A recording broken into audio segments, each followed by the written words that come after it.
Hi friends, என்ன பண்ணுறோன்னு பார்த்துட்ருக்கீங்களா? என்ன இத்தனை நாளாக வீடியோ வரல, சடனாக ஒரு வீடியோ வருது. அதுவும் இந்த வீடியோவில் எல்லாம் எடுத்து வச்சிட்ருக்காங்க. என்ன நடந்துகிட்ருக்குன்னு உங்களுக்கு ஒன்றும் புரியலையா? ஏன்னா எனக்கும் ஒன்றும் புரியல தான். எல்லாமே சடன் பிளான் தான்.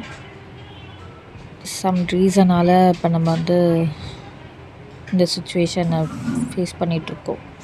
அது என்ன சுச்சுவேஷன்னு வீடுக்குள்ளே சொல்கிறவங்களுக்கு.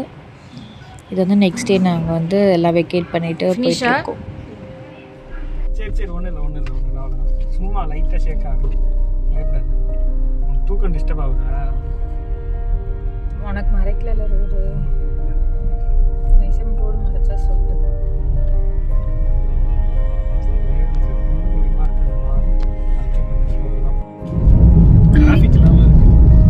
இப்போ நாங்கள் எங்கே போயிட்டுருக்கோன்னா ஊரை காலி பண்ணிட்டு ஊரு பக்கம் இருக்க ஊரை காலி பண்ணிட்டு சொந்த ஊர் பக்கம் போயிட்டு இருக்கோம்.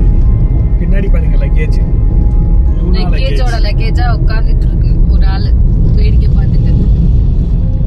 சில பல ரீசனால நம்ம இப்போ பெங்களூரை வெக்கேட் பண்ணிட்டு தஞ்சாவூர் போயிட்டு இருக்கோம். அந்த ஒரு ரீசனால தான் இவ்வளவு நாள் வீடியோவும் போட முடியாது. அது என்ன ரீசன் என்ன ஏதுன்னு ஃபியூச்சர்ல சொல்றோம்.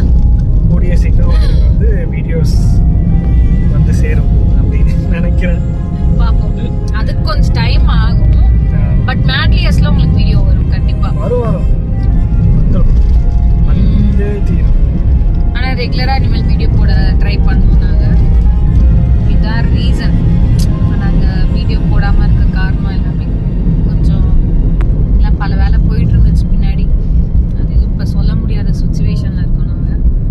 அதனால சரி இதுவே போயிட்டு இருந்தோமா, ரொம்ப போர் அடிச்சிச்சு. அதை என்ன பண்ண தெரியாம வீடியோ எடுத்துட்டு இருக்கோம். சரி இப்ப சொன்னா கரெக்டா இருக்கும். இப்ப தும்புனா கரெக்டா இருக்கும்னு ஒரு தும்பலை போட்டு விடுறோம். வேற ஒண்ணு. See you in a very good video soon. ஆனா இப்ப நான் பேசுறதெல்லாம் கேக்குமானே டவுட் தான். பாப்போம். கேட்டுச்சுன்னா வீடியோ வரும். கேக்கலனா அப்படியே வீடியோ வரும். அதான் பாருங்க மூஞ்செல்லாம் பாத்தீங்கன்னா தூங்கி ஏஞ்சி வந்த மாதிரியே இருக்கும். ஒண்ணுமே பண்ணல. ஏன்னா காலையில ஏஞ்சி அவசரமா ஷிஃப்ட் பண்ணி எல்லாம் அது மாதிரி ஆயிடுச்சு. எல்லாமே எப்படி சடன் பிளான் சடன்ற மாதிரி இருக்கு. எதுவுமே பிளான் படியே போல. நாங்க பிளான் பண்ணது ஒண்ணு நடக்கிறது ஒண்ணுன்ற மாதிரி போயிட்டு இருக்கு. முன்னாடி கேட்டிருந்தா இப்படி மூவ் ஆகி போயிட்டு இருப்போமான்னு கேட்டிருந்தா நம்பியிருக்க மாட்டோம். நாங்களே நம்பியிருக்க மாட்டோம். ஏன்னா இருக்க ஊரை விட்டுட்டு யாராவது காலி பண்ணி போவாங்களான்ற மாதிரி தான் யோசிச்சிருப்போம். இப்ப அப்படிதான் போயிட்டு இருக்கு சுச்சுவேஷன். அந்த மாதிரி